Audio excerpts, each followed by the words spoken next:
Muy pero muy buenos días, queridos amigos. ¿Cómo andan hoy? Es realmente muy lindo poder estar con ustedes, compartir el mensaje de la Biblia, poder acompañarlos unos minutos antes de iniciar el día y poder compartir en esta ocasión el capítulo número 21 del profeta Isaías. Y estamos convidados a leerlo, ya que no es un capítulo muy extenso. Tiene tan solo 17 versículos, si no mal recuerdo, 17 versículos, que va a hablarnos acerca de 3 naciones. Vamos a orar y vamos a iniciar el programita de hoy. Querido Padre que estás en el cielo, muchísimas gracias, nuestro buen Señor, por regalarnos la linda oportunidad de poder estar con nuestros amigos. Una vez más, como cada día lo tratamos de hacer para compartir el mensaje de hoy. Ayúdanos a sacar la enseñanza central para nuestras vidas y oramos en el nombre de Jesús. Amén. Amén. En el capítulo de hoy van a ver ustedes que hay una descripción de 3 naciones. La primera comienza un poquito media confusa con algunos títulos o algunas referencias un tanto extraña, pero luego en el versículo 9 se nos declara que es la nación de Babilonia. El mensaje, si bien ya ha hablado de Babilonia el profeta Isaías allí en el capítulo 14, pero van a ver ustedes que se habla un aspecto mucho más extenso en cuanto al final de esta nación. ¿Por qué? Porque ahora se habla acerca de lo que va a pasar casi 200 años después del anuncio del profeta Isaías. Y cuando uno corre en la historia, a medida que va avanzando la historia, que se va acercando hacia el nacimiento de Jesús, uno se encuentra que Babilonia cayó en los tiempos del profeta Daniel. Y vamos a ver que el profeta Isaías nos conecta un poquito con Daniel. Noten ustedes que en el versículo 2 se presenta a la nación que va a hacer caer a Babilonia. Noten ustedes que dice: una visión siniestra me ha sido revelada. El traidor traiciona, el devastador devasta. Sube Elam al asedio Medos. Yo hago cesar todos los gemidos. El profeta Isaías está describiendo en este versículo la herramienta, el instrumento político de la época que Dios iba a levantar para hacer caer a el rey de Babilonia en su momento. Noten ustedes que en los versículos, por ejemplo el versículo 3, noten ustedes el impacto a la mente de Isaías, que las entrañas, o sea, el interior, los sentimientos, las emociones del profeta quedan totalmente en shock. Y el versículo 4 y 5, o los versículos 4 y 5, describen esa noche trágica cuando los medos y los persas entraron a Babilonia. Pero no nos describe lo que van a hacer los medos, sino que nos describe cómo estaría Babilonia en ese momento.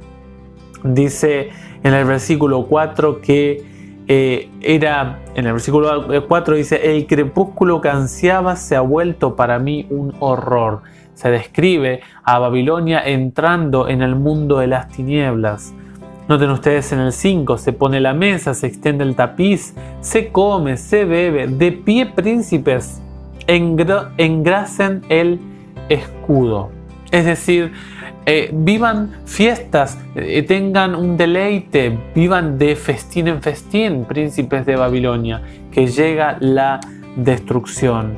En los versículos del 6 al 9, el profeta ahora como centinela, como atalaya, él va a observar las fuerzas invasoras que llegan y se establecen en la ciudad de Babilonia. Dicen los versos 6 al 9: porque así me ha hablado el Señor, ve, aposta al centinela, que anuncie lo que vea.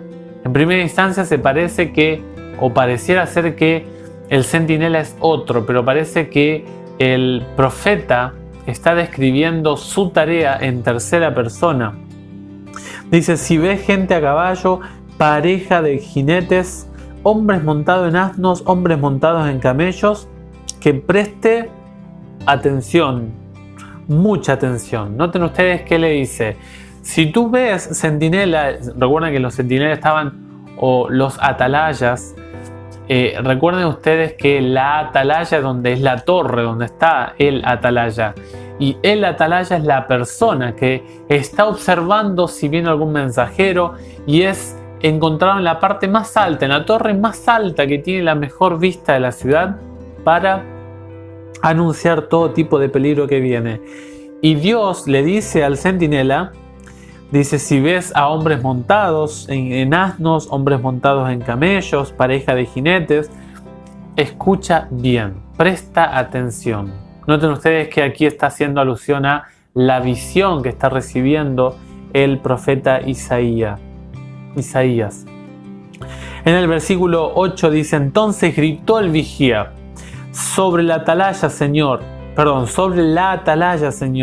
estoy siempre de pie, todo el día, en mi puesto de guardia, estoy alerta toda la noche. Noten ustedes que aquí el vigía, el centinela, reconoce su actividad firme y tiene la función clara de dar el anuncio al pueblo de Dios de lo que está pasando en primera instancia, y en segundo parámetro está llegando el mensaje a las naciones vecinas.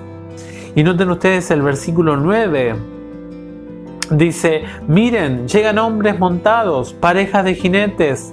Luego retoma la palabra y dice: ha caído Babilonia, y todas las estatuas de sus dioses se han hecho anicos contra el suelo. Está hablando allí del año 539 a.C., cuando es la caída de esta potencia mundial. ¿Quiénes van a ser? Bueno, el versículo 2: sube Elam, que son los persas, al asedio, Medos, una nación que tiene dos reinos en su poder, ¿no? como nación. Y noten ustedes ahora que el versículo 10 va a hablarles el profeta o la figura del centinela, va a esparcir un mensaje al pueblo de Dios. Dice allí el versículo: pueblo mío trillado y aventado en la era. Muchas veces en la Biblia se hace figura del juicio a la luz de una cosecha. Allí tienen, por ejemplo, en Isaías 41, en Mateo 13, en Apocalipsis 14. Van a ver ustedes que habla bastante de la llegada del juicio cuando una nación ha madurado para ser cosechada, como era en el caso de Babilonia. Pero el mensaje a Babilonia era para llamar la atención al pueblo de Dios. Lo que oí del Señor de los ejércitos, el Dios de Israel, te lo he anunciado. Noten ustedes que Isaías le dice al pueblo: pueblo, ahora el responsable eres tú. Yo te di el mensaje, te di el anuncio, ahora tú eliges. Llegamos a los versículos 11 y 12. Noten ustedes que en estos versículos el profeta juega mucho con esto, Isaías. Es interesante que es una de sus características en sus escritos. Y él juega a referirse de manera diferente a una misma nación. Y ustedes por allí se van a confundir porque leen Dumá, Seir y Edom, ¿no? Capaz que es un poquito complicado a la hora de leer, pero quiero decirles que viene haciendo referencia a la misma nación.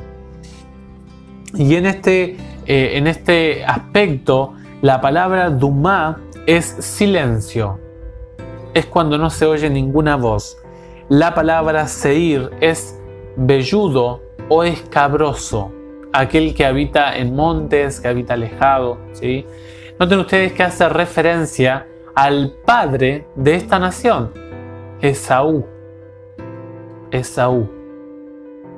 Noten ustedes que habla en esta parte que le hacen una pregunta al centinela. Esta nación estaba pasando por momentos críticos y le dice: centinela, ¿cuánto queda de la noche? ¿Cuánto tiempo más vamos a estar en sufrimiento? Noten ustedes esta pregunta que denota un clamor angustiante. Describe una carga que ya no se puede sobrellevar. ¿Cuánto queda de la noche? Anhelan que pase esa hora terrible. Están anhelantes de que llegue la luz de la mañana. Y le vuelve a preguntar centinela: ¿cuánto queda de la noche? Recuerden que cuando leemos la Biblia no hay signos de admiración en el hebreo, pero sí usaban la repetición como un medio lingüístico para indicarnos que es importante lo que estaban preguntando, es importante lo que está describiendo este versículo.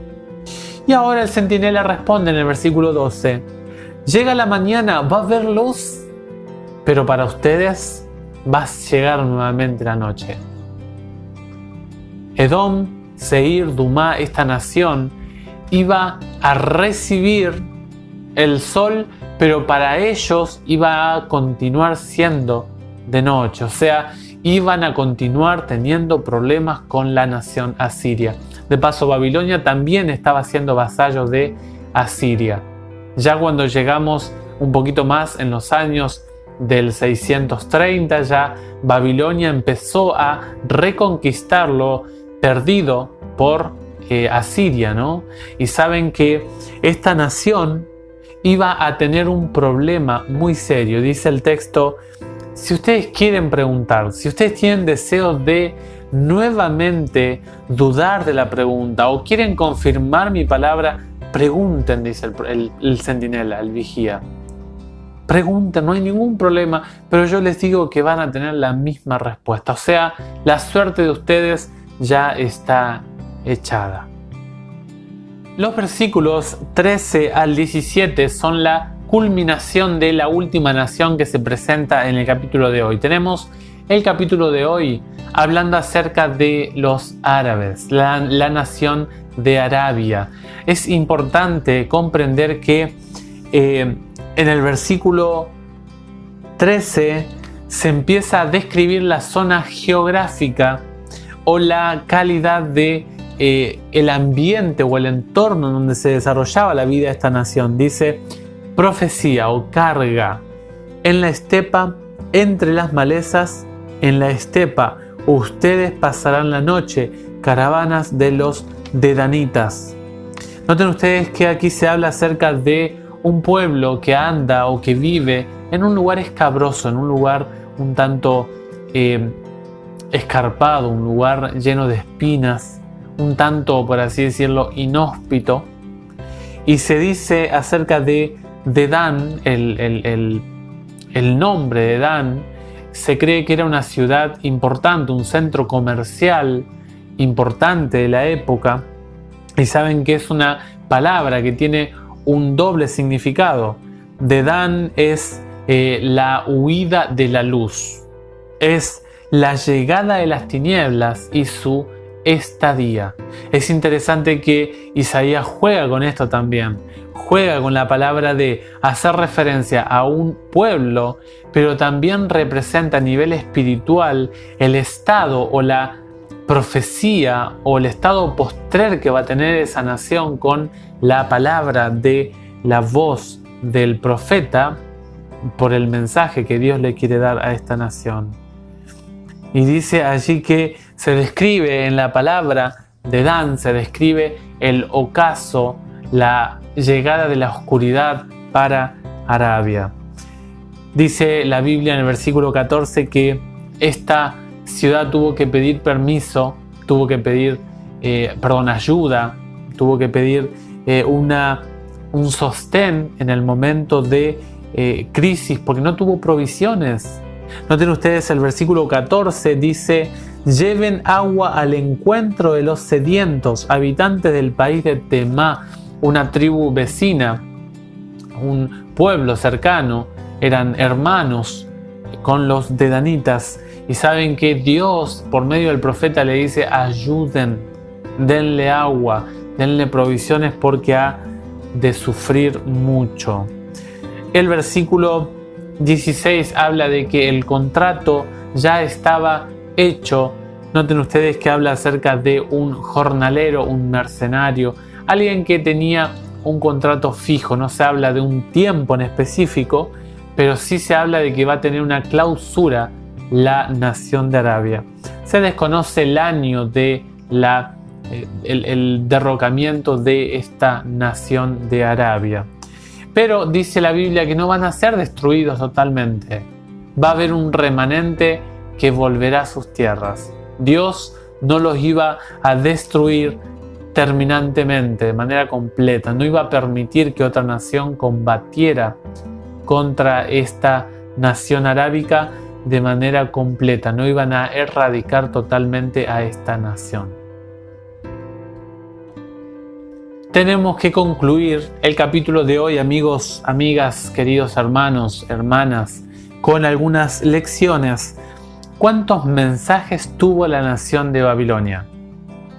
En los tiempos de Isaías, en los tiempos de Jeremías, Daniel, Ezequiel y tantos mensajes derrochados, tantas oportunidades desaprovechadas. Qué triste que no comprendió la función suya. ¿Se acuerdan allá el rey Nabucodonosor? Dios le manda un sueño en el capítulo 2, va a ser solamente la cabeza de oro que representa a él, y en el valle de Duma, capítulo 3, el rey hace una terrible estatua toda de oro. ¿Qué estaba diciendo? Yo no me quiero someter a la voluntad histórica del Dios de los cielos. A su vez, tenemos que tomar nosotros una postura firme, muy clara, como el atalaya en los versículos 8 y 11. Noten ustedes el verso 8. Entonces gritó el vigía: sobre la atalaya, Señor, estoy siempre de pie, todo el día, en mi puesto de guardia, estoy alerta toda la noche. Noten ustedes el versículo 11. Oráculo sobre Dumá, alguien me grita desde Seir: Centinela, ¿cuánto queda de la noche? Centinela, ¿cuánto queda de la noche? Y el centinela en el versículo 12 le dice la verdad. Para ustedes vienen cosas trágicas. El Hijo de Dios, el mensajero de Dios, está llamado a hablar las palabras de Dios, más allá si esas palabras son bonitas, son agradables, agradan al oído o no. Es una invitación para que nosotros seamos firmes en el mensaje que Dios nos ha dado. Y finalmente la tercera conclusión es que la mañana gloriosa vendrá. La mañana de la resurrección, del amanecer divino, llegará pronto. Quizá usted está pasando una situación muy difícil, muy complicada, pero queremos decirle que, como el centinela anunció que para el impío esa luz va a ser de castigo, porque la Biblia dice que la llegada de Cristo, la presencia de Cristo en la tierra, va a aniquilar a los impíos. Raíz y rama serán destruidos. ¿Querrá usted estar del lado de Dios? Me gustaría a mí estar con el Dios de los cielos. Sabe que es una decisión personal que tenemos que tomar. Nadie puede tomarla por nosotros. Pero ojalá que nosotros podamos tomarla de manera correcta y poder estar entre los del pueblo de Dios. Que el Señor les bendiga en este día, que tengan muy feliz día. Qué lindo es poder ya estar terminando la semana y deseamos que inicien esta tardecita un buen y precioso sábado. Fuerte abrazo, el Señor les bendiga, les cuide y nos vemos en el próximo videíto. Hasta luego.